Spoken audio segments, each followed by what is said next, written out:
C'est une proposition de la majorité. Ah oui, à qui? Moi, j'en Ah oui. dis les deux. Ça dépend des fois. Bonsoir à tout le monde, bonsoir à la presse, et bonsoir au public. Donc il est 19h, nous allons pouvoir démarrer ce conseil. Je demande à Hélène Mérigot de bien vouloir faire l'appel. Merci. Bonsoir à tous. Bayon de Noyer, Yves. Biel, Marie-Hélène. Bresson, Laurent. Mérigot, Hélène, présente. Gomez, Eliane. Royer, Christian. David Mathieu, Christiane, représenté par Hélène Mérigot. Gay, Patrick. Présent. Louis Olivier, représenté par Patrick Gay. Leclerc, Jean-François. Présent. Tavernari, Roland. Nicolas Jacques. Blanès Thierry, représenté par Jean-François Leclerc. Villon Patrick. Vedel Chantal. Lecomte Florence, représenté par Chantal Vedel. Gomez Lionel. Andrzejewski Reno Florence, représenté par Laurent Bresson. Pereira Elisabeth, représenté par Lionel Gomez. Rémi Laurent, représenté par Yves Bayon de Noyer. Bourdelin Sylvie. Schneider Estelle, représentée par Marine Bouillet. Bouillet Marine. Piasecki Valérie. Digne Boris, représenté par Valérie Piasecki. Ripoll Bruno, représenté par Véronique Agouguet. Agouguet-Fernaillon, Véronique, présente. Elamili Neza. Claire Pierre. Point d'interrogation pour l'instant. Merci.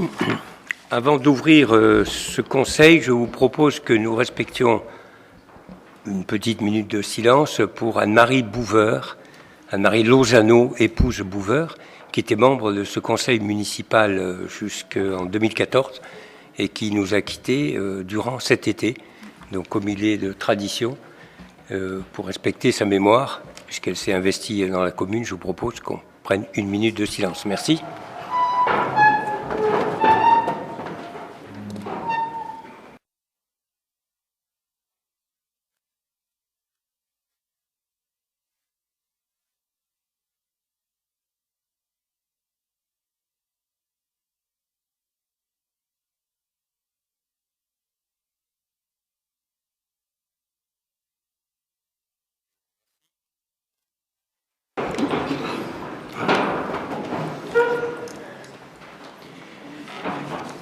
Donc, avant d'ouvrir formellement ce conseil, je tenais à souligner l'excellente réussite de la fête du patrimoine de samedi, pas dernier, mais samedi d'avant.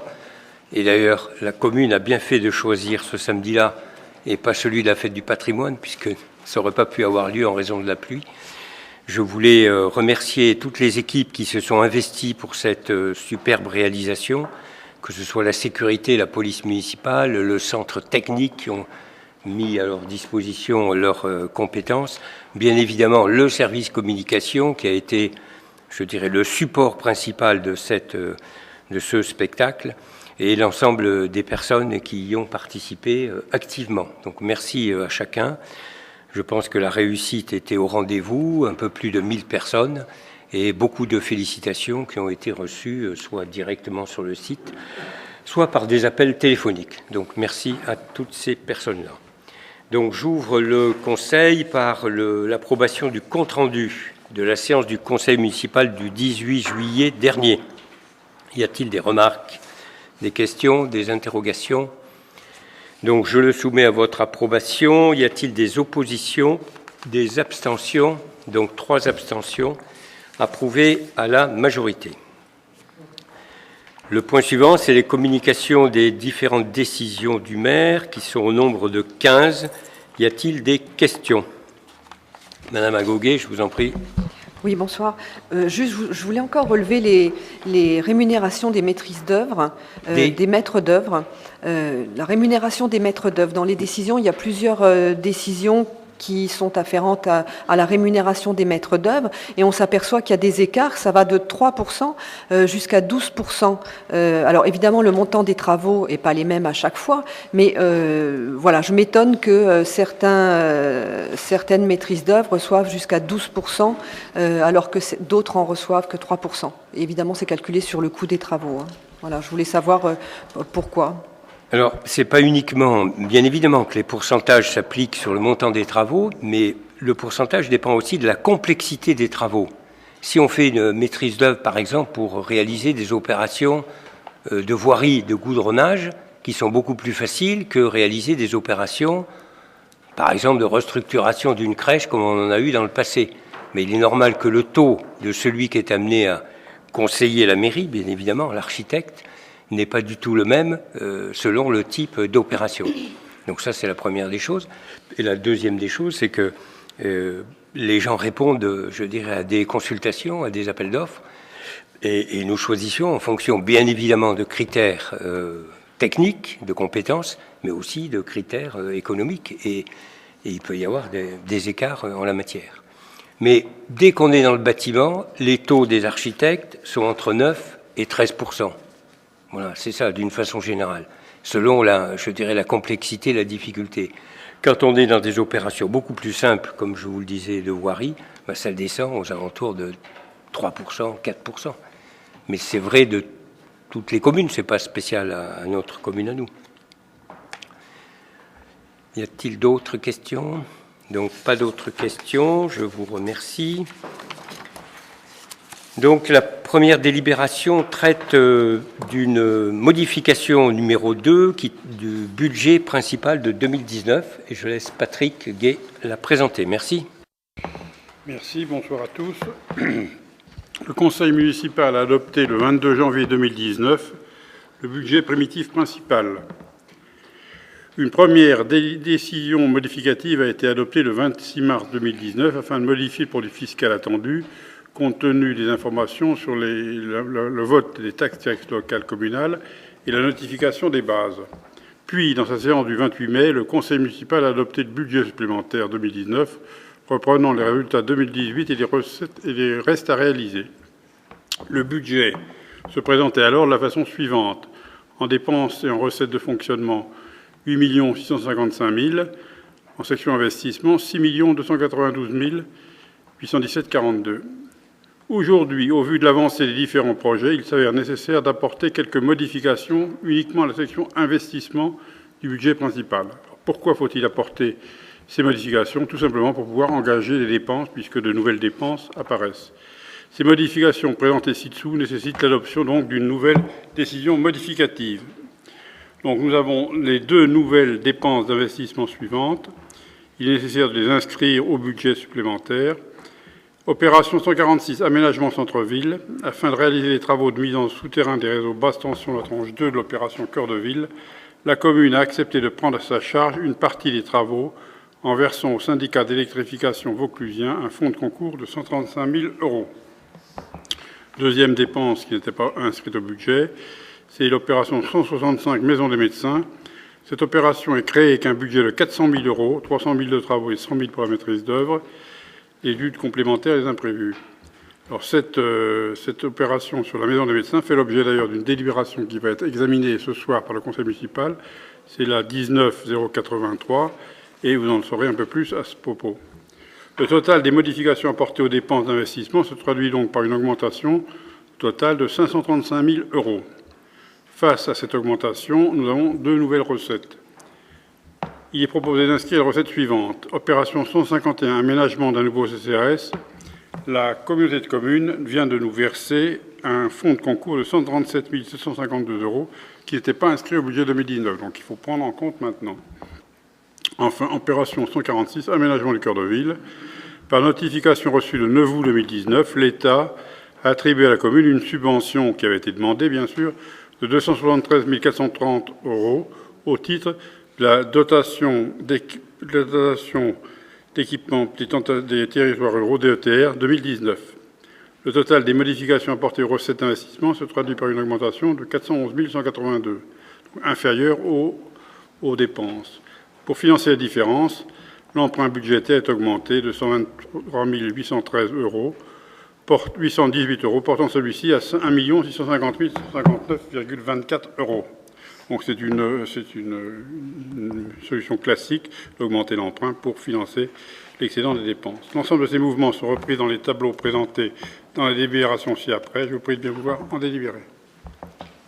Merci. Y a-t-il des questions? Oui, je vous en prie, Madame Lily. Bonsoir à toutes et à tous. Je voulais juste savoir, en fait, quand est-ce que la communauté de communes avait versé le fonds de concours à la commune pour le CCAS? Elle l'a versé? Là, je sais pas, en juin, juillet, quelque chose comme ça, oui. D'autres questions? Oui. Oui, par rapport à la maison des médecins, là, vous allez vite inscrire les travaux sur le budget, mais est-ce que vous avez des médecins? Parce que le problème, il se pose toujours de savoir qui on met dedans. Est-ce qu'il y a des médecins qui sont prêts à venir? Vous avez essayé de trouver quelqu'un ou voilà, comment ça se passe? Les médecins ne viennent que s'il y a une maison, que s'il y a un local dans lequel ils peuvent travailler de façon collective. Donc, inverser la donnée, de dire on trouve les médecins, on crée la maison après, c'est impossible. Donc, c'est en ayant identifié ce projet que nous avons pu trouver des médecins. Et donc, on en saura un peu plus sous une dizaine de jours, mais nous avons entre 4 et 5 médecins qui sont intéressés par s'associer à ce projet. D'autres questions? Pardon, je vous propose donc d'en délibérer, de décider de modifier les crédits du budget principal de l'exercice 2019, comme a été indiqué dans le tableau que vous avez ci-dessous, et tel que Patrick nous l'a présenté. Donc, y a-t-il des votes contre? Y a-t-il des abstentions? Donc, 3 abstentions adoptées à la majorité. Je vous remercie.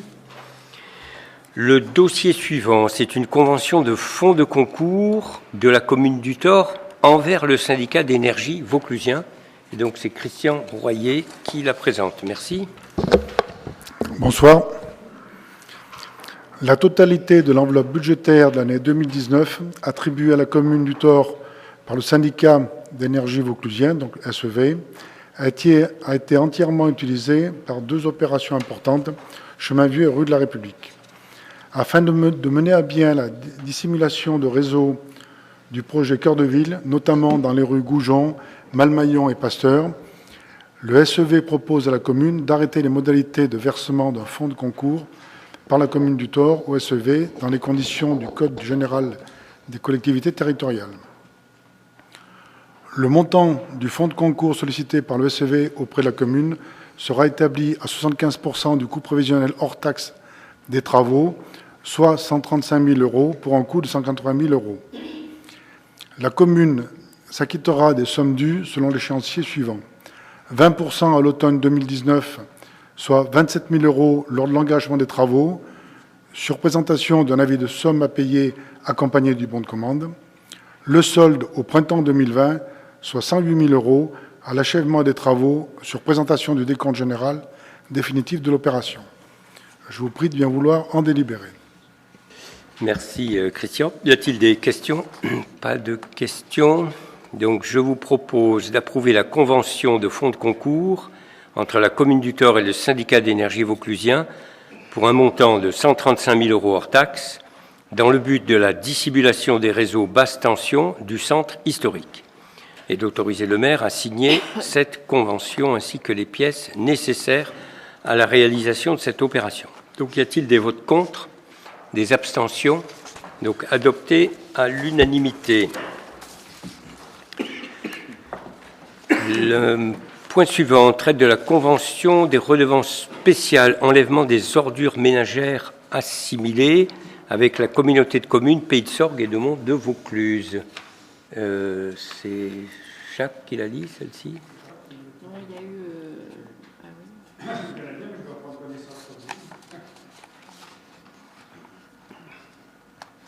De manière à poursuivre le dispositif de producteurs domestiques tout en assurant une plus juste prise en charge du service public par ses bénéficiaires, la communauté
Merci. Y a-t-il des questions?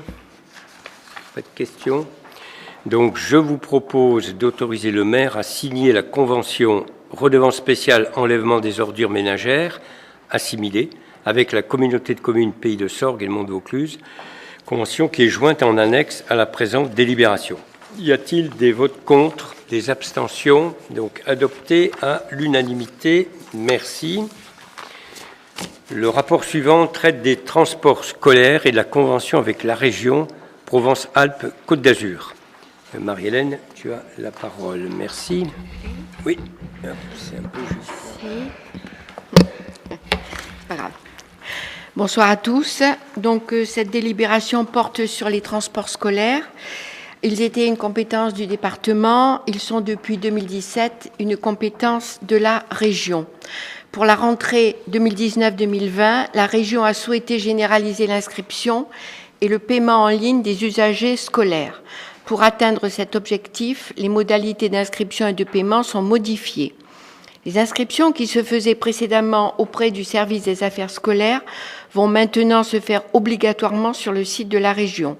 Concernant le paiement, il pourra se faire en ligne avec des possibilités de paiement en plusieurs fois. Les familles devront faire l'avance et la commune versera à chaque famille a posteriori le montant de la participation communale. De plus, afin d'harmoniser les tarifs des transports à l'échelle régionale, seuls 2 tarifs seront applicables à compter de la rentrée 2019-2020, à savoir 110 € et 55 € pour les familles modestes. La municipalité a choisi de maintenir son soutien aux familles en participant à cette dépense à hauteur de 50%, soit 55 € et 27,50 €. Comme indiqué ci-dessous, cette participation sera versée aux familles après transmission par les services régionaux de la liste des élèves inscrits. Ces nouvelles modalités d'inscription, de paiement et de participation sont applicables à partir de l'année scolaire 2019-2020. Elles font l'objet d'une nouvelle convention avec la région qu'il convient d'adopter. Il est également nécessaire de statuer sur la participation de la commune aux frais d'inscription. Je vous prie de bien vouloir en délibérer. Merci. Y a-t-il des questions? Pas de questions. Je vous informe juste que nous avons manifesté auprès de la région notre non-satisfaction sur le nouveau système qui fait que ce sont les parents qui avancent, je dirais, les paiements de ces transports et qui sont remboursés ultérieurement, ce qui n'était pas le cas de la précédente organisation. Mais ce n'est pas nous qui décidons à la région. Donc, avez-vous des questions? Non. Donc, je vous propose d'autoriser le maire à signer la convention concernant l'organisation des transports scolaires avec la région Provence-Alpes-Côte d'Azur, qui est annexée à la présente, de fixer la participation communale aux frais d'inscription au transport scolaire supportés par les familles à 50% du montant. Et on rappelle les montants tels que Madame Biel vient de vous l'expliquer. Donc, y a-t-il des oppositions, des abstentions? Donc, adopté à l'unanimité. Je vous remercie. La délibération suivante traite de la création des postes d'agents contractuels à l'occasion du recensement de la population et de son organisation et de la rémunération des agents recenseurs. Donc, je vous informe donc que l'INSEE organise un recensement, en nous le déléguant d'ailleurs, de la population tauroise qui se déroulera du 16 janvier 2020 au 15 février 2020. Et donc, c'est tous les 5 ans que notre commune est recensée. Toutes les communes de moins de 10 000 habitants sont recensées intégralement tous les 5 ans, et les communes de plus de 10 000 habitants sont recensées tous les ans, mais à hauteur seulement de 10% de leur population. Donc nous sommes inférieurs à 10 000 habitants. Je prends la précaution de vous informer que même si le résultat de la population va être connu dès la fin du recensement ou très peu de temps après, aucune publication de la part de l'INSEE ne sera réalisée et que le chiffre ne sera communiqué que 3 ans après. C'est comme ça. Alors, entre-temps, on aura grandi, certainement, d'autres auront baissé. Mais voilà comment ça se passe. Donc, pour mener à bien cette mission, nous avons décidé d'abord de nommer Myriam Beck, agent d'accueil, en qualité de coordinateur communal. Elle avait déjà réalisé à 2 reprises cette opération, et notamment en 2015. Elle sera chargée de préparer ce recensement, de suivre son déroulement. Elle mettra en place la logistique, organisera la campagne locale de communication, la formation des agents recenseurs et les encadrera. Elle sera également l'interlocuteur de l'INSEE, qui se déplacera toutes les semaines d'ailleurs sur notre commune. Les agents recenseurs présents sur le terrain devront se présenter dans chaque logement pour réaliser les opérations de collecte des renseignements. Ils auront bien évidemment chacun un secteur très bien défini et nous sommes amenés à recruter 20 agents recenseurs. Les foyers auront cette année la possibilité de remplir le questionnaire remis par l'agent ou de répondre en ligne via Internet. Donc l'année en 2015, c'était 31% des foyers du Thor qui avaient répondu par Internet. L'INSEE nous dit que ce chiffre devrait dépasser les 50% cette année. Il est donc nécessaire de créer ces emplois sur une durée courte d'agents recenseurs et de définir les modalités de recrutement et de rémunération. Donc on a prévu dans la délibération de vous donner le détail de ces rémunérations. Il y a une première formation avant que l'opération démarre qui est rémunérée à 25 €, puis une deuxième formation, bien évidemment, à 25 €, et ensuite les agents sont payés au bulletin individuel récolté, et y compris celui qui a été envoyé par Internet. Si on veut encourager la réalisation par Internet, il faut bien que les agents perçoivent, sinon ils ne distribueront pas cette possibilité. Voilà, on a mis des taux différents selon les tournées de reconnaissance, si c'est au centre-ville ou en périurbain ou dans les secteurs ruraux, pour prendre en compte bien évidemment les coûts de transport. Et on fixe le montant du remboursement forfaitaire des frais de déplacement pour cette période. Centre-ville 40 €, périurbain 63 et secteurs ruraux 98. On s'est largement inspiré de ce qui s'est passé la dernière fois. Avez-vous des questions sur le recensement? Donc je vous propose d'en délibérer et de donc donner délégation au maire pour l'organisation de ces opérations de recensement, de procéder au recrutement des 20 emplois pour cette période et avec une rémunération telle que je viens de vous la décrire. Et bien évidemment, on dit que les crédits seront bien inscrits au chapitre 12, charges de personnel du budget primitif 2020. Donc l'État versera une subvention qu'on ne connaît pas encore, qui la dernière fois était de 18 000 €, mais qui n'a pas couvert la totalité des dépenses. Donc cette année, on ne sait pas encore quel est le montant qui va être versé. Je propose donc d'en délibérer. Y a-t-il des oppositions, des abstentions? Donc merci, adopté à l'unanimité. Donc le Bourdis, l'espace jeunesse et la création de postes d'animateurs pour les mercredis et pour les vacances. Marie-Hélène, tu as la parole. Merci. Pardon. Comme chaque année, il est nécessaire de créer les postes qui seront à pourvoir afin de permettre l'accueil des enfants au centre de loisirs Le Bourdis et à l'espace jeunesse Itibiou pendant les vacances scolaires de l'année 19-20. De même, un renfort occasionnel en personnel peut s'avérer nécessaire les mercredis, les fins de semaine ou lors d'activités ponctuelles en fonction du nombre d'enfants ou de jeunes inscrits dans ces structures. Conformément à ces nouvelles dispositions, ces emplois représentent un accroissement temporaire d'activité. Ils ont donc vocation à être pourvus par du personnel non titulaire recruté pour une durée maximale de 12 mois par période de 18 mois consécutifs. Il convient donc de proposer la création sur les périodes hors vacances scolaires avec un renfort occasionnel de 8 postes d'animateurs au centre de loisirs Le Bourdis et un poste d'animateur à l'espace jeunesse. Sur les périodes de vacances scolaires, il faudrait vacances d'automne, 8 postes d'animateurs non titulaires pour le Bourdis, 2 postes d'animateurs non titulaires à l'espace jeunesse. Vacances d'hiver, la même chose. Vacances de printemps, la même chose. Vacances d'été, juillet et août 2020, 15 postes d'animateurs non titulaires au centre Le Bourdis et 4 postes d'animateurs à l'espace jeunesse. Le mode de rémunération fixé en fonction du diplôme des personnels recrutés est pour les vacances scolaires le suivant. Animateur diplômé possédant la totalité du BAFA ou équivalent, un forfait de 95,70 € brut. Pour un animateur non diplômé ou en cours de formation BAFA, une rémunération basée sur un forfait journalier de 86,90 €. Le forfait bivouac, lui, est fixé à 38 € brut. Je vous prie de bien vouloir en délibérer. Merci. Y a-t-il des questions?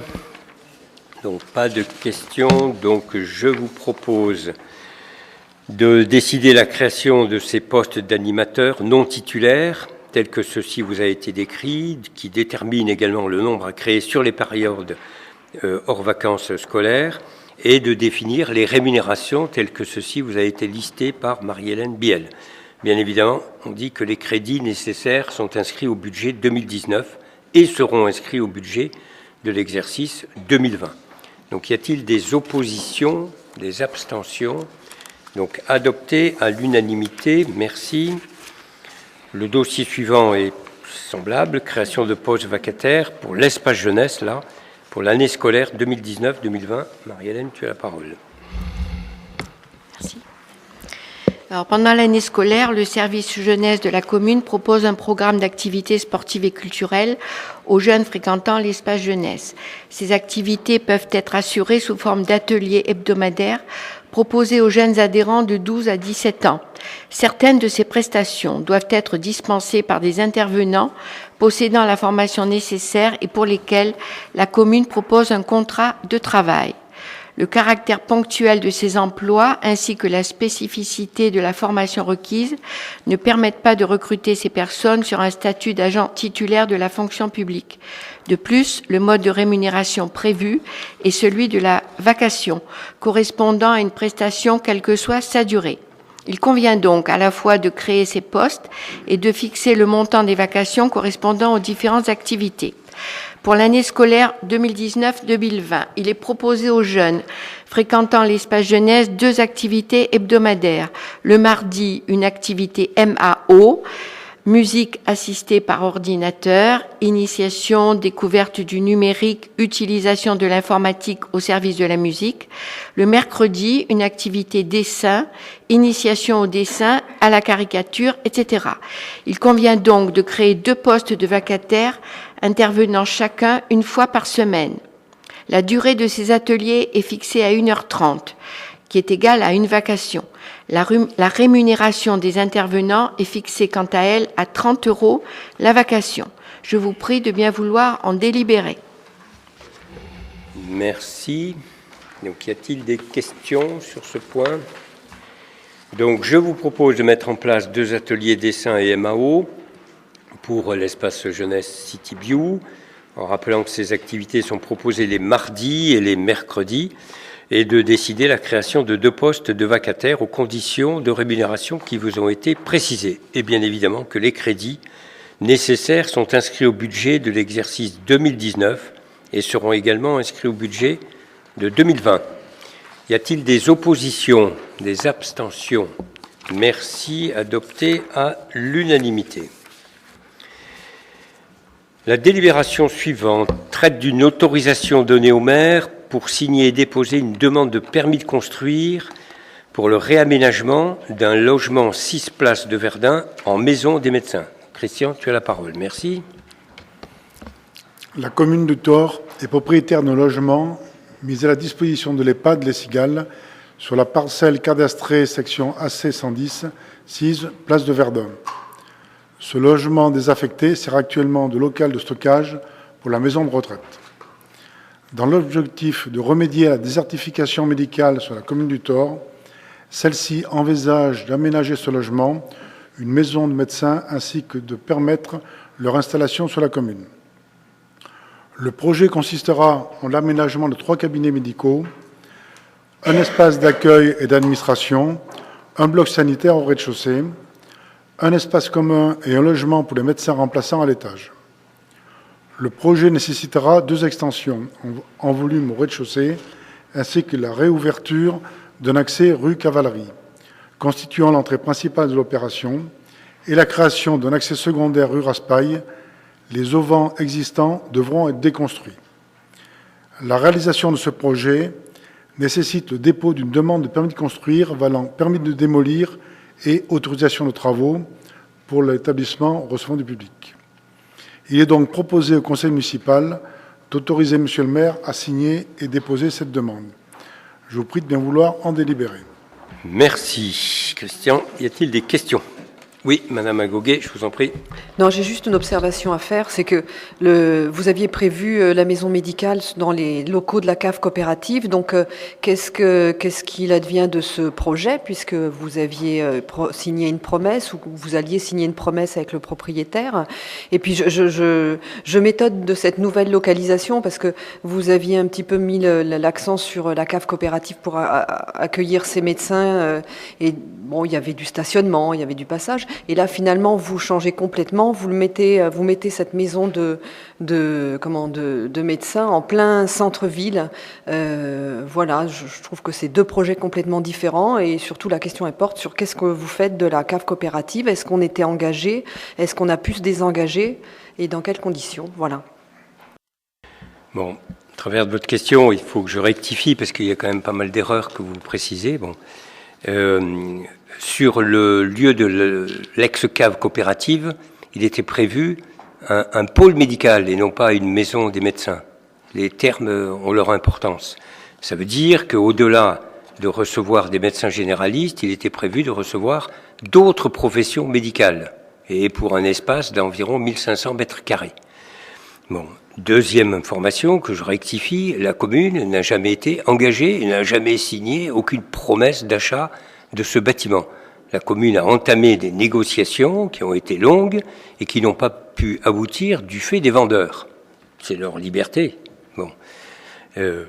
Et moyennant quoi, n'ayant pas pu aboutir, le projet que nous avions d'un pôle médical et non pas d'une maison des médecins ne peut pas se réaliser dans ces lieux-là.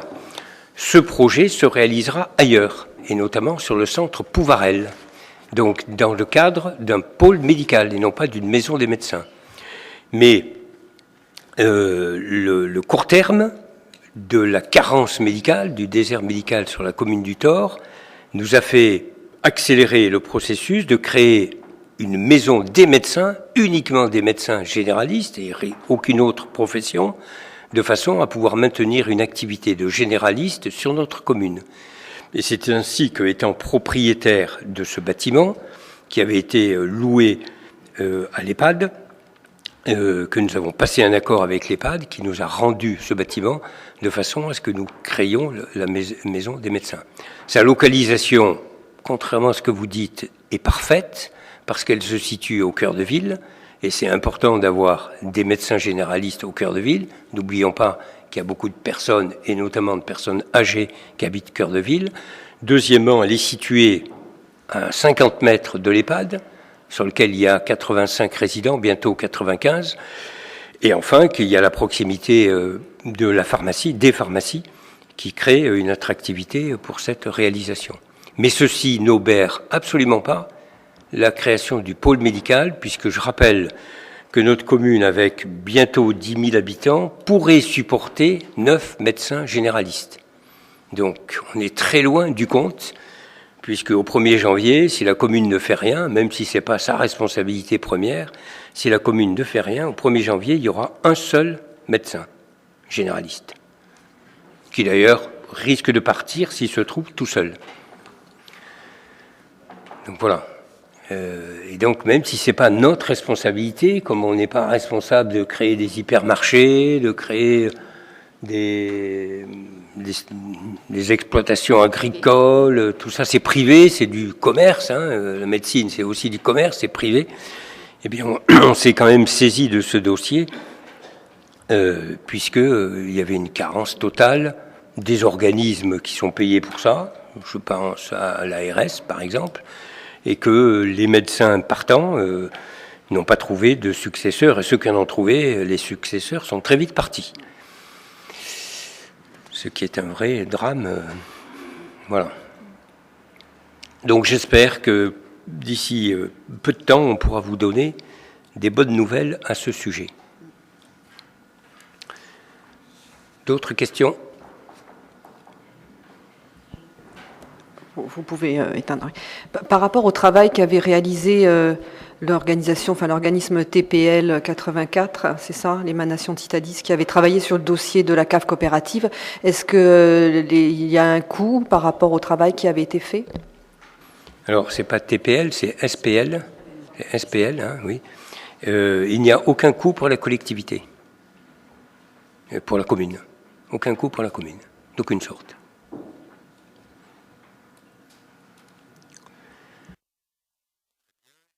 Je vous propose donc d'en délibérer, d'autoriser le maire à signer et à déposer une demande de permis de construire, valant permis de démolir et autorisation de travaux, pour le réaménagement d'un logement de fonction, 6 places de Verdun, en maison des médecins.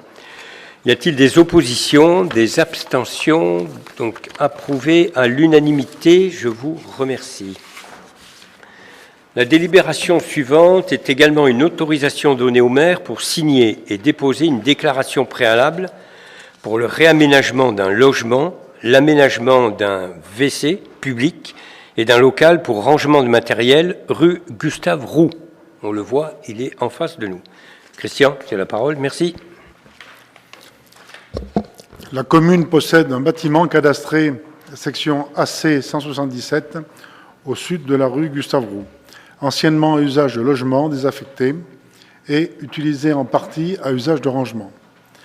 Dans le cadre du projet d'aménagement Cœur de Ville, la commune souhaite entreprendre des travaux sur cet immeuble. Réaménagement du logement avec entrée rue Gustave Roux, aménagement d'un WC public automatisé avec fermeture automatique PMR, c'est-à-dire personne à mobilité réduite, au sud du bâtiment, place du fer à cheval. Réaménagement d'un local rangement de matériel, rue Gustave Roux, en rez-de-chaussée. Ces travaux de réaménagement impliquent des modifications d'aspect extérieur nécessitant le dépôt d'une déclaration préalable au titre de l'article R 421-17 du Code de l'urbanisme. Il est donc proposé au Conseil municipal d'autoriser Monsieur le maire à signer et déposer cette demande. Je vous prie de bien vouloir en délibérer. Donc une simulation du bâtiment a été proposée. Voilà. Y a-t-il des questions? Je vous en prie. Oui, j'ai une remarque. Ce bâtiment, il a été acheté il y a bien longtemps déjà. C'est un vieux projet que de l'aménager. Alors, vous êtes arrivé, vous avez enlevé les toilettes sèches aux Estourans pour des raisons sanitaires, enfin d'hygiène que je peux comprendre. Seulement, vous avez quand même mis un bon paquet d'années avant de réaliser quelque chose qui était quand même primordial. Voilà, donc je suis contente que ça aboutisse, mais je trouve que ça a été long quand même et qu'on a manqué de WC public au tort. Les années que nous avons mis à le réaliser n'ont fait que s'ajouter aux années que nos prédécesseurs avaient mis pour ne pas le réaliser non plus. C'est comme ça. Et oui. Vos prédécesseurs avaient fait les toilettes sèches aux Estourans quand même.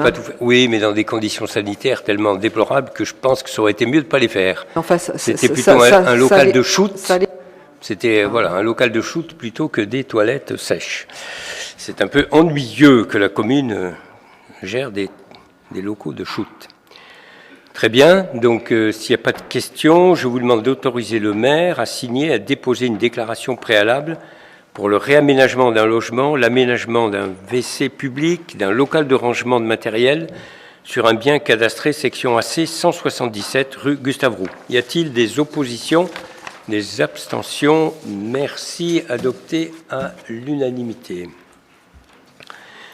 Le dossier suivant est également une autorisation donnée au maire pour signer et déposer une demande de permis de construire pour la construction de 2 cours de tennis sur une partie du plateau sportif du complexe Omnisport.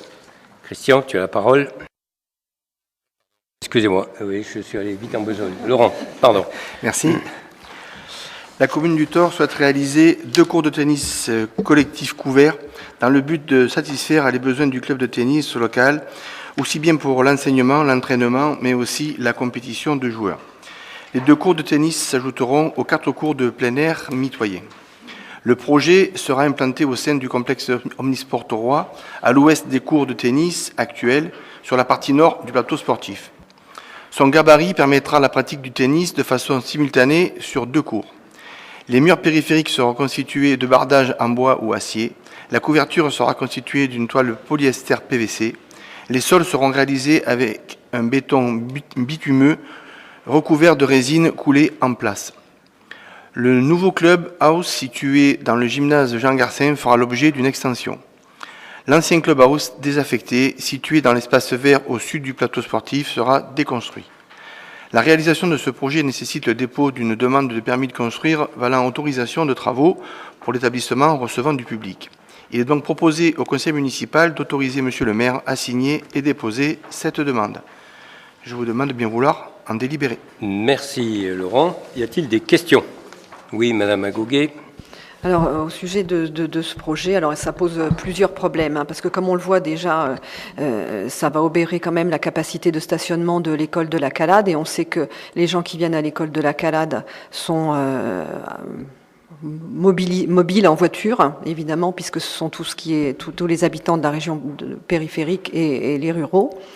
Donc déjà, c'est un souci. D'autre part, j'observe que le bâtiment à déconstruire est déjà déconstruit. Or, je pensais que la demande de permis de démolir devait être jointe au permis de construire. Or, ça a été déjà démoli. D'autre part, le coût pour le tennis couvert, c'est quand même 670 000 euros. 670 000 euros, c'est dans une décision précédente. Ces 670 000 euros, c'est à l'usage quand même exclusif de certains taurois. Donc je voulais savoir, comme je vous l'ai déjà demandé précédemment, si vous aviez pu voir avec le club de tennis s'il y avait possibilité d'ouvrir ces clubs à tout le monde sans forcément être adhérent, puisque vu que nos impôts payent ces 670 000 euros, ça serait bien que le plus grand nombre puisse en profiter, et pas seulement les adhérents du club. Voilà. Et au total, c'est quand même 779 000 euros qui vont être affectés à ce projet, qui comprend donc les tennis couverts, 2 tennis couverts, plus l'extension du club house dans le gymnase, qui sera également exclusivement affecté au club de tennis. Voilà. Et enfin, ma dernière question, comment on finance tout ça? Est-ce que vous avez... On n'a pas de plan prévisionnel, des demandes de subventions vont être faites, j'imagine. Quel est le coût final pour la commune? Alors, réponse en plusieurs parties. Le premier point, le petit clubhouse là, qui a été déconstruit, ceci a fait l'objet d'une décision soumise au conseil municipal. Et donc, c'est la même entreprise qui a déconstruit les 2 bâtiments en face de l'église, et celle qui a déconstruit ce clubhouse. Donc ceci a déjà été validé en conseil municipal par une décision. Oui, on l'a validé, mais il n'y a pas de demande de permis de déconstruire, pas de démolition. Si, ça a été fait, si, bien évidemment. Bien évidemment, hein, sinon toute construction ou déconstruction doit faire l'objet d'une demande. En ce qui concerne la réduction du parking, c'est exact qu'il va y avoir une réduction du parking. En revanche, il va y avoir des aménagements de façon à pouvoir utiliser la contre-allée Jean-Bouin, qui a été baptisée Jean-Bouin il y a quelques jours, de façon à ce que les parents qui déposent effectivement leurs enfants puissent s'acheminer vers l'école. Bon, je n'ai pas le chiffre exact, mais il restera quand même 35 ou 40 places de parking qui vont être réaménagées, puisque aujourd'hui, c'est pas tracé au sol, etc. Donc il y aura cette possibilité. Quand vous dites que la somme va être réservée aux gens qui utilisent le tennis, ben oui, quand on fait un skatepark, le skatepark c'est réservé aux gens qui font du skate. Bon, les autres ne peuvent pas en faire. Quand on aménage quelque chose pour le hand, c'est réservé au hand. Au foot, c'est réservé au foot. Bon, aujourd'hui, l'ensemble des installations sportives sont confiées en gestion à des associations qui sont responsables, qui sont adhérents d'une fédération, qui organisent des cours, qui ont des adhérents, qui ont des responsabilités, je dirais, en termes d'assurance. Et je ne vois pas comment on pourrait dire, demain, le gymnase, par exemple, on l'ouvre à qui veut rentrer. De la même façon, comment on pourrait dire, oui, les clubs, les tennis couverts, qui veut rentrer peut jouer. Il faut bien qu'il y ait une organisation, qu'il y ait de la qualité, qu'il y ait de la sécurité. Sinon, c'est la chienlit, quoi. N'importe qui peut venir à n'importe quel moment et je vois pas comment ça peut fonctionner. Sans compter qu'on confie quand même du matériel, non seulement un bâtiment, mais des cours, mais aussi des filets. Et ça ne peut pas être ouvert à tous les publics. Hein. Bon voilà, si c'est possible, on est prêt à y réfléchir, mais je vois vraiment pas comment ça peut être possible. Et donc ça passe par une adhésion à je dirais, à une association sportive, hein, et qu'il utilise dans le cadre d'une convention qu'elle a passée avec la mairie. Mais c'est vrai du stade. Le stade, nos deux stades, c'est la même chose. Hein. N'importe qui peut pas y aller. Papa, je vais jouer au football sans une autorisation et sans une organisation. C'est pas possible. Hein. Oui, je vous en prie. Alors, plusieurs choses, je vais y répondre. Donc, pour la démolition du petit cabanon, là, enfin, du clubhouse, il n'y avait pas d'affichage du permis de démolir sur place, déjà d'une part. D'autre part, un gymnase, il est fait, mais il y a plusieurs usages et dedans, il y a toutes les associations de sport qui s'y succèdent, qui utilisent. Donc, cet équipement, il sert quand même à beaucoup de taurois quand on met bout à bout tous les membres, tous les adhérents des associations. Donc, là, par contre, le cours de tennis, c'est exclusivement aux gens qui font du tennis, mais adhérents, pas les taurois, ouverts à tous les taurois. Le skatepark, il est en accès libre. Il n'y a pas forcément besoin d'une autorisation ou d'une adhésion pour aller au skatepark. Donc, c'est pas vrai. D'autre part, concernant la contre-allée, on s'aperçoit que les travaux également au collège vont impacter les places de stationnement. Donc, pendant les travaux des cours de tennis. Donc ça veut dire que tout le monde va se télescoper sur les contre-allées du Jean-Bouin, c'est ça. Tout le monde va se retrouver là, y compris les professeurs du collège, puisque leur parking est impacté par les travaux du collège. Donc tout ce beau monde va se retrouver là en même moment. Bon, ça c'est provisoire puisque c'est le temps des travaux. Mais concernant l'utilisation unique aux adhérents du club de tennis, ça change pas. Hein. Vous auriez pu demander un autre fonctionnement, un accès différent. Mais écoutez, je vous ai expliqué qu'il fallait bien organiser les choses. Hein, donc, je rappelle quand même que le gymnase, mais aussi les cours de tennis sont utilisés par les scolaires, de par une convention que nous avons avec le département, le collège. Hein. Donc c'est pas uniquement les gens qui sont adhérents de l'association. Et dans le gymnase, il est utilisé par les gens qui sont adhérents des associations. Le basket, le handball, le badminton, le tennis de balle. Mais si quelqu'un qui n'est pas adhérent veut rentrer au gymnase, il ne peut pas. Il peut pas. Sinon, c'est la chienlit. C'est un équipement utilisé. Là, c'est exclusif. Oui, mais parce que la qualité du terrain à utiliser ne peut être qu'exclusif. On ne peut pas faire du handball sur un terrain de tennis et vice-versa. Bon, ça me paraît... on ne peut pas jouer aux boules sur un terrain de tennis ou jouer au tennis sur un terrain de boules. Enfin, je ne sais pas, le bon sens, il a le droit d'être au milieu quand même de la mêlée, là, il me semble. Hein. Bon. En ce qui concerne l'allée Jean-Bouin, je rappelle quand même qu'elle fait à peu près 325 mètres. Donc, les enseignants qui sont au bout, hein, puisque le collège est au bout, vont se garer au bout de l'allée. Et pas, ne vont pas percuter le stationnement des personnes qui viendraient à l'école de la Calade. Il y a quand même une belle longueur.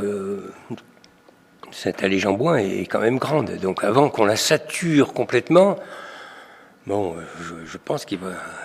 Je pense pas qu'il y ait des recrutements d'enseignants à ce point-là, quoi.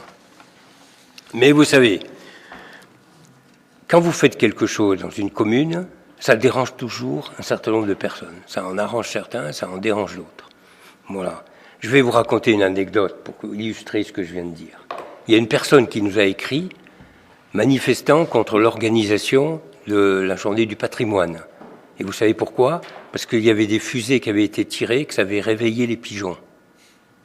Ah ouais, ben on l'a dérangé, cette personne, hein, parce qu'on a dérangé les pigeons. Voilà. Peut-être qu'il n'aurait pas fallu faire le feu d'artifice. C'est possible. Voilà. Donc il faut... Voilà, mettre un peu de bon sens. Vous avez l'art de noyer le si poisson quand même. Hein. Excusez-moi, mais... Très bien. Donc, je vous propose d'en délibérer, d'autoriser le maire à signer, à déposer une demande de permis de construire valant autorisation de travaux pour la construction de 2 courts de tennis couverts sur une partie du plateau sportif du complexe. Donc, y a-t-il des oppositions, des abstentions? Donc, 3 abstentions adoptées à la majorité. Le point suivant, donc Laurent, hein, c'est l'autorisation de demande de permis de construire pour le réaménagement et l'extension du complexe Omnisport. Merci. Afin d'améliorer les conditions d'accueil des utilisateurs du gymnase et des adhérents au club de tennis, la commune du Thor envisage le réaménagement et l'extension du complexe Omnisport. Le projet consiste à la création d'une extension pour le clubhouse de tennis sur la façade ouest du bâtiment, le réaménagement des sanitaires situés en rez-de-chaussée et d'un bureau à l'étage du gymnase Jean Garcin. Le projet prévoit la création d'un volume simple en rez-de-chaussée venant s'inscrire dans la continuité du clubhouse existant en reprenant ses proportions. L'emprise au sol du projet sera de 44 mètres carrés. Les parois verticales seront revêtues d'un enduit gris. Les menuiseries seront en aluminium laqué gris. Il sera apposé un bardage bois en sous-face de la toiture et un bardage bois à claire-voie pour la partie latérale de la porte d'entrée du clubhouse. La terrasse extérieure sera réalisée en pavé autobloquant identique à l'existant. L'accès au projet depuis la voie publique restera inchangé. La réalisation de ce projet nécessite le dépôt d'une demande de permis de construire valant autorisation de travaux pour l'établissement recevant du public. Il est donc proposé au conseil municipal d'autoriser monsieur le maire à signer et déposer cette demande. Je vous prie de bien vouloir en délibérer. Merci bien. Y a-t-il des questions? Oui, je vous en prie. Oui, vous voyez là, c'est le gymnase. Il y a plusieurs choses qui sont faites en même temps et ça servira plusieurs associations, dont le club de tennis. Donc il n'y a pas de raison de s'y opposer. En plus, le coût, il est de 100 000 euros. L'autre, c'est 670 000 euros. Enfin, il y a quelque chose quelque part qui est déséquilibré. Donc dire qu'on s'oppose à tout, c'est pas vrai. Quand il y a une justesse dans la répartition des impôts et dans ce à quoi ils doivent servir, on est d'accord. Mais quand ça ne bénéficie qu'à certains, c'est là où ça devient pas très juste. Et il fallait juste réorganiser peut-être, voir quels sont les moments où le club de tennis, il existe des vacances pour que les autres taurois puissent accéder. Je trouve qu'il y a un déséquilibre quand même entre les budgets et entre la finalité des lieux et des équipements. Mais je n'ai jamais dit, chère madame, que vous opposiez à tout, puisque vous avez voté 87% des délibérations qu'on vous a présentées. Donc, je serais très malhonnête de dire que vous opposez à tout. Non. Mais j'ai le droit de défendre une position, comme vous avez le droit de le défendre. Voilà. Donc, si vous n'avez pas d'autres questions, je vous propose d'autoriser le maire du Thor à signer et à déposer une demande de permis de construire valant autorisation de travaux pour le réaménagement et l'extension du complexe Omnisport. Y a-t-il des oppositions, des abstentions? Donc, adopté à l'unanimité. Nous avons ensuite deux rapports, mais sur lesquels on ne peut pas voter la validation du rapport ou pas, mais on vote simplement qu'on l'a pris en compte. C'est le premier qui traite du prix et de la qualité du service public d'élimination des déchets ménagers. Donc Jacques, tu as la parole.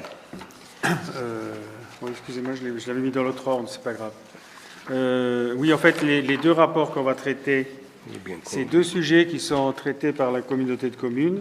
On doit simplement valider qu'on en a pris connaissance. Et je vous rappelle que ces rapports sont visibles dans leur intégralité sur le site de la communauté de communes. Je vais donc en extraire quelques extraits, mais je vous engage vivement à les lire intégralement sur le site, parce que ce que j'ai fait, c'est une sélection. Pardon. Alors, excusez-moi, parce que je l'avais fait dans le sens inverse.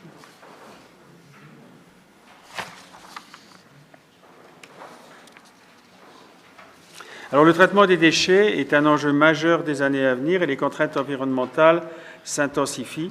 Et la qualité des déchets à recycler doit devenir de plus en plus importante alors que les filières de traitement diminuent et sont de plus en plus coûteuses. Le poids du traitement des déchets dans les charges des administrés va devenir de plus en plus important. Il est donc urgent de consommer moins d'emballages, d'en trier plus et d'en valoriser le maximum dans des filières spécialisées. Il est donc important de mesurer ses performances sur le plan régional et surtout d'en vérifier chaque année l'évolution. Il y a 2 filières, page 7 s'il vous plaît, il y a 2 filières de traitement des déchets au niveau de la communauté de communes. 3 communes sont gérées en régie pour le ramassage des ordures et leur traitement est pris en charge par le CIE-CETOM, c'est Isle, Fontaine et Somanes. Le ramassage du Thor et de Gadagne est en délégation de service public chez CITA et la prise en charge dans le cadre du CIDAMRA. On appelle OMR les ordures ménagères résiduelles qui ne sont pas recyclées et partent en enfouissement ou en incinération. Pour la partie CIE-CETOM, donc la partie qui concerne l'île et l'île, Fontaine et Somanes, la partie d'ordures ménagères résiduelles, c'est-à-dire qui ne sont pas traitées, représente 379 kg par habitant. Elle est en légère hausse. Et il faut le comparer à la PACA, qui est de 420 kg par habitant, et à la moyenne nationale, qui est 270 kg par habitant. Donc, en gros, sur cette partie de traitement des déchets, donc en container collectif et ramassé en régie, on n'est pas très bon. Quand je dis au niveau de la communauté de communes, on n'est pas très bon. Par contre, au niveau du CIDAMRA, c'est-à-dire nous et Châteauneuf-de-Gadagne, la quantité d'ordures ménagères résiduelles n'est que de 267 kg par habitant, c'est-à-dire même inférieure à la moyenne nationale. Ça prouve que notre tri, en fait, est mieux fait et plus intéressant avec ce système-là. Pardon, je suis page 2.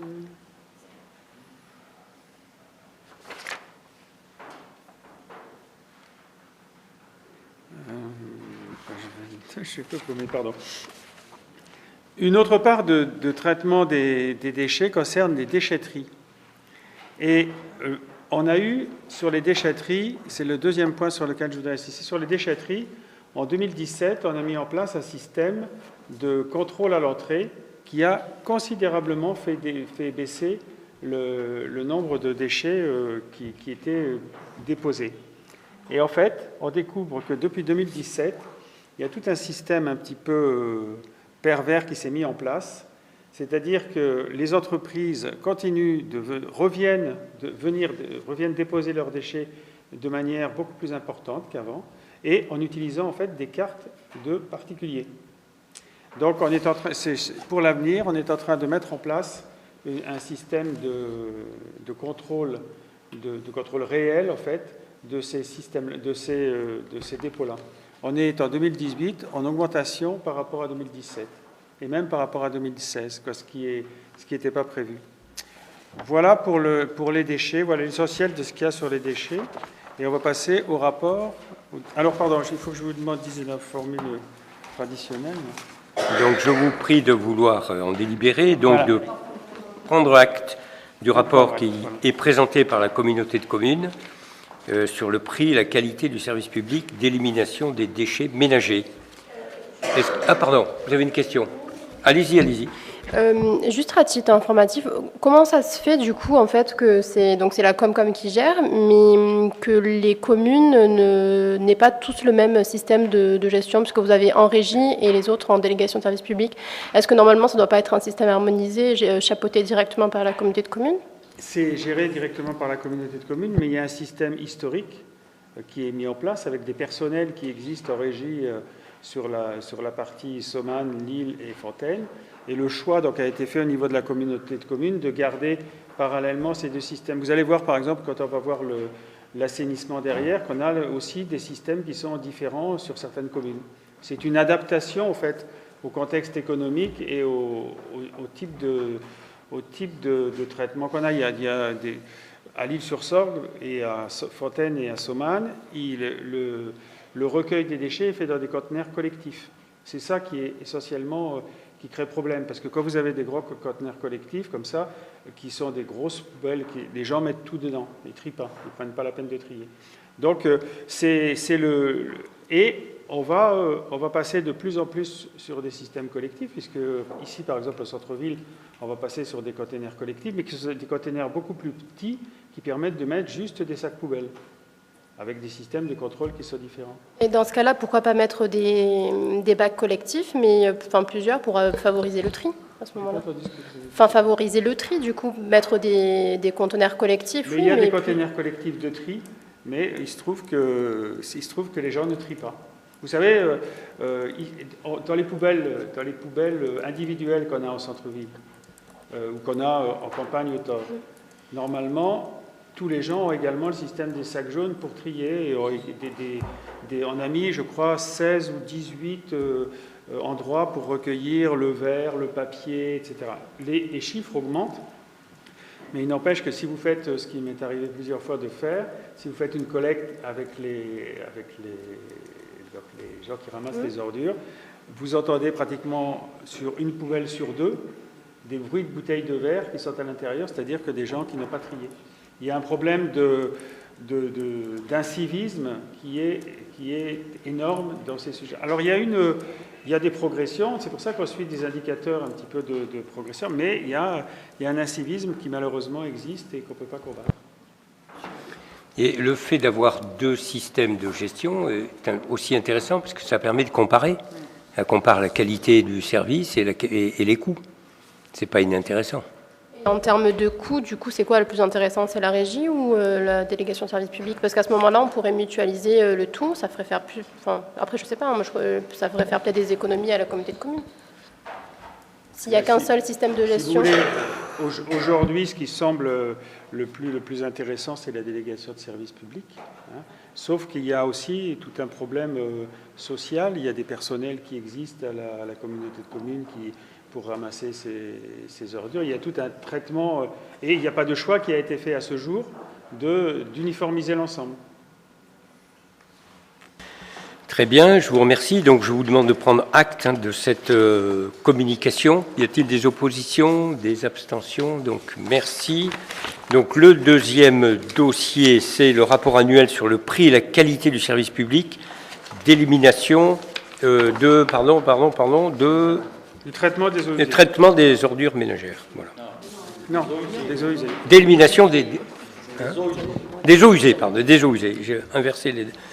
Je vous remercie, Jacques. Je t'en prie. Alors, la même chose sur ce rapport-là. Donc, je vous engage à aller le consulter sur le site de la communauté de communes. En fait, là, vous avez la carte de notre. Vous voyez tout de suite. Là, vous voyez la carte des 4 communes avec les types de traitement qu'on a. Vous avez 3 communes qui sont gérées en délégation de service public par Suez, une commune qui est gérée en délégation de service public par Veolia, c'est le Thor, et une commune qui est gérée en régie, c'est Fontaine de Vaucluse. Donc c'est 3 systèmes qui sont... Alors parce qu'il y a aussi des particularités locales et il y a un historique qui fait que les contrats n'ayant pas été signés au même moment, quand on a réintégré les contrats dans le système, on en a re-signé certains et pas d'autres. Veolia, par exemple, a été signé par le Thor parce qu'il était dans l'appel d'offres concurrentiel beaucoup plus intéressant que les autres, et c'est pour ça qu'on a un autre partenaire. À terme des contrats, je ne sais pas, mais je pense que, à part peut-être Fontaine de Vaucluse qui veut garder sa particularité, mais il n'est pas impossible qu'il y ait un seul ouais, voilà.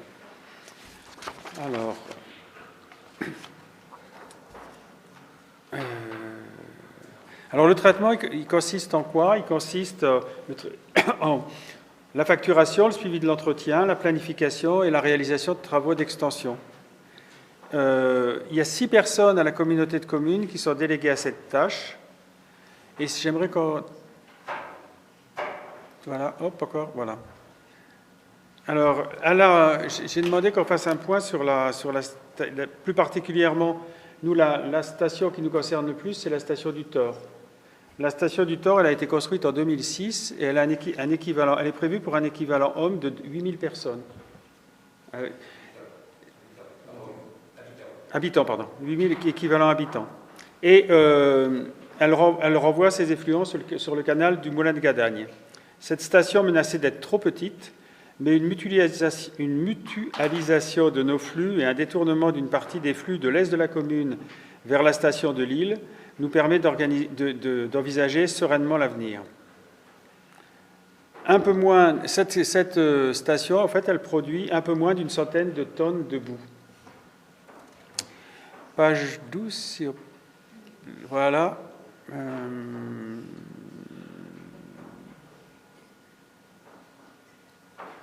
Voilà. Sur cette carte, vous pouvez voir l'ensemble des stations de relèvement, c'est-à-dire tous les endroits où vous avez un équipement spécifique de pompage pour renvoyer l'eau dans le circuit. Il faut savoir que la particularité de nos communes, c'est que le terrain il est très très plat. Donc le coût de traitement d'évacuation de ces déchets est assez élevé, puisqu'à chaque fois que vous avez un petit rond, là, vous avez une station de relevage, un équipement, une consommation électrique, une consommation de produits, etc., donc qui est mise en œuvre.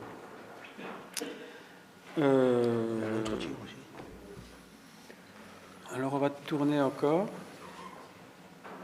Voilà. Ça, c'est la liste des travaux qui ont été faits l'année dernière, qui sont un point important. Vous constatez que l'année 2018, vous constatez qu'il y a 550 000 euros sur l'année 2018, c'est-à-dire presque l'intégralité plus de la moitié des travaux qui sont liés à la réactualisation, si vous voulez, de la partie est, c'est-à-dire l'évacuation des flux du Thor vers la station de L'Isle-sur-Sorgue.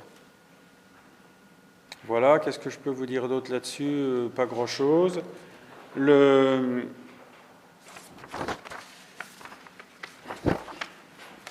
Page 12, pardon.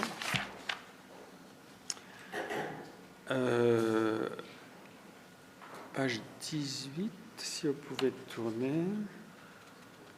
Alors, on va passer maintenant sur l'assainissement individuel, parce qu'en fait, vous avez de l'assainissement non collectif, mais au Thor, vous avez 2549 foyers qui sont traités en assainissement non collectif. Pour cet assainissement non collectif, c'est également la communauté de communes qui gère cet ensemble.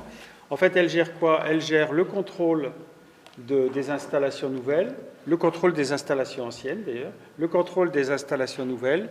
Et dans le cas d'une installation nouvelle, en fait, il y a un double contrôle, c'est-à-dire qu'il y a un contrôle avant équipement et un contrôle après équipement. C'est également la communauté de communes qui gère la facturation qui est liée à ça. Je crois que c'est 30 € par an et par station d'installer. Voilà.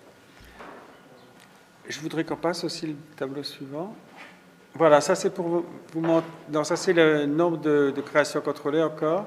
Voilà.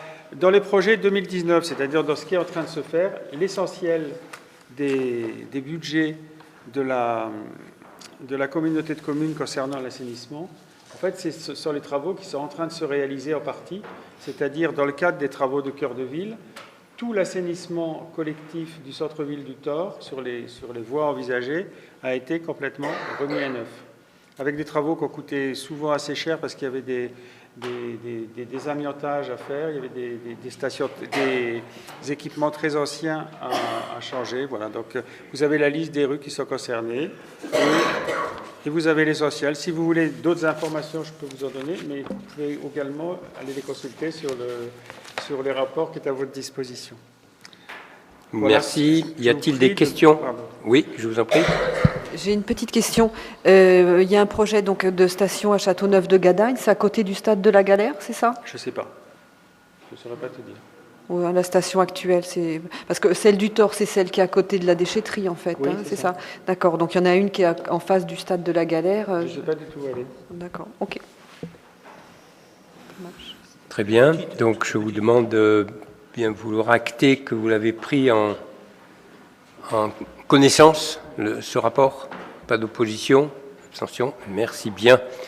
Donc, nous sommes à l'issue de ce conseil municipal. Je rappelle que le prochain, c'est le mardi 22 octobre. Et puis, on vous a annoncé les suivants, 19 novembre et 17 décembre. Merci à chacun et très bonne soirée.